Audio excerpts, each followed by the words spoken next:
Hello, আসসালামু আলাইকুম। আমি এখন ডাকছি আমার খুব একজন প্রিয় টিচার শাহিদা আপাকে। উনি ঢাকা থেকে আসছে আমাদের অনুষ্ঠানে অংশগ্রহণ করার জন্য। উনি কিছু বলবেন। আসলে এটা এমন একটা অনুষ্ঠান, বলার ভাষা হারিয়ে যায়। এত আবেগ, এত আনন্দ, এত খুশি। ভেবেছিলাম হবে এরকম, কিন্তু এতটা হবে ভাবিনি। এসে আমি একদম মোহিত হয়ে গেছি, মুগ্ধ হয়ে গেছি।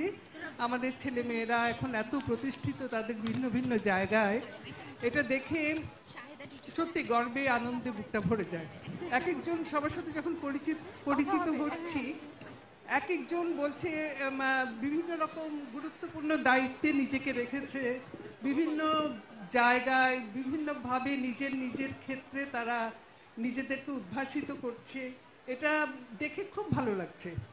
আর আমি তো স্কুলের প্রথম থেকে ছিলাম। এই স্কুলটা বলতে গেলে আমরা শুরু করেছি 1981 সালের জানুয়ারি মাস থেকে স্কুলটা শুরু হয়েছে। আর আমি জয়েন করেছি 1981 সালের 5 তারিখে, 5ই জানুয়ারি। সেই থেকে 1997 পর্যন্ত এক নাগারে কাজ করেছি। অনেক ছেলে মেয়ে আমাদের হাত দিয়ে, আমাদের চোখের সামনে দিয়ে এই স্কুলের গণ্ডি পেরিয়েছে। আর তারাই আজকে জীবনের বিভিন্ন ক্ষেত্রে প্রতিষ্ঠিত হয়েছে। এরকম একটা মিলন মেলা না হলে এইরকম একটা পরিবেশ, এরকম একটা স্মৃতি কখনো আমাদের মধ্যে থাকতো না। এই মিলন মেলা হয়েছে বলেই, এবং কিছু কিছু ছাত্র আমাদের বলতে গেলে সবাই প্রায়, তাদেরকে সহযোগিতা না করলে এটা সম্ভব হতো না, কিন্তু উদ্যোগটা কিছু কিছু ছাত্র ছাত্রী নিয়েছে বলেই এটা সম্ভব হয়েছে। এবং আমরা এতে সামিল হতে পেরেছি বিভিন্ন জায়গা থেকে এসে। যদিও অনেক দিন চিটাগাং ছেড়ে চলে গেছি, কিন্তু এই অনুষ্ঠানে আসার জন্য অধীর আগ্রহে অপেক্ষা করেছি।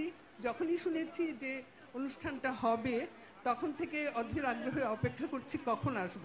এবং এসে মনে হলো এই জীবনটা সার্থক হয়ে গেল, এবং মনে হলো যে এরপরে মরে গেল আর কোনো আক্ষেপ থাকবে না, যে আমাদের ছেলে মেয়েগুলোকে এমনভাবে আমরা দেখতে পাবো, ভাবতে পারছি না। আসলে এটা প্রকাশ করা যাচ্ছে না, এত ভালো লাগা। তো ঠিক আছে, সবাই ভালো থাকবেন, সবাই ভালো থাকবে। ছেলে মেয়েরা আমাদের জন্য দোয়া করবে। আমরা সবসময় তোমাদের জন্য দোয়া করি। আমাদের সন্তানের সাফল্যে আমরা যেমন আনন্দিত হই, তোমাদের সাফল্যে আমরা সেরকম আনন্দিত হই। যদিও তোমাদের অনেক বয়স হয়েছে, অনেকের অনেক পরিণত হয়েছে, অনেক কিছু জানো। এখন এক এক সময় আমাদের নিজেদেরকেই অনেক ছোট মনে হয় তোমাদের কাছে। মনে হয় তোমরা কত কিছু জানো, আমরা কিছুই জানি না। আসলেই না, তোমরা অনেক কিছু জানো।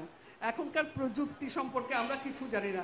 আমরা এটা নিয়ে একটা কথা বলি। আমাদের ছাত্র এখন এখানে আছে কিনা জানি না, আশফাক নিপুণ আছে। আশফাক নিপুণ যে যখন করোনাকালীন সময়ে একটা ছবি বানিয়েছিল, যে যখন অনলাইনে পড়ানো হতো, অনলাইনে তখন ক্লাস নেওয়া হতো, তখন এই অবস্থাটাকে আমরা তখন ফিল করেছি যে বয়স্ক যারা, তারা কিন্তু বর্তমান প্রযুক্তি সম্পর্কে অনেক কিছু জানতো না। তো এই দুঃখটা ও উপলব্ধি করেছিল, এবং ভৌমিক স্যারকে ভৌমিক স্যারকে কি বলবো, মনে রেখে সে একটা ছবি বানিয়েছিল অযান্ত্রিক নামে। এবং এটাই এত ভালো লেগেছে যে ছাত্ররা কিভাবে আমাদেরকে মনে রেখেছে, কিভাবে স্মরণ করেছে, তার সৃষ্টির মধ্য দিয়ে ভৌমিকটাকে বাঁচিয়ে রেখেছে।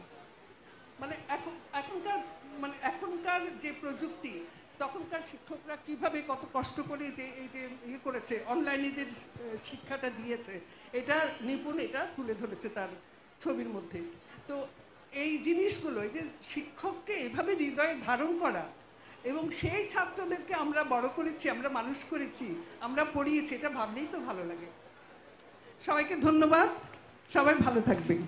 ধন্যবাদ টিচার। আমার খালি একটাই কথা বলার আছে, আমরা পরবর্তী পর্বে চলে যাচ্ছি, যে আজকে আমি উপলব্ধি করেছি স্কুলের টিচারদের একটাই শব্দে প্রকাশ করা যায়, আপনারা হচ্ছেন মায়া। একদম, আর কোনো শব্দ নেই।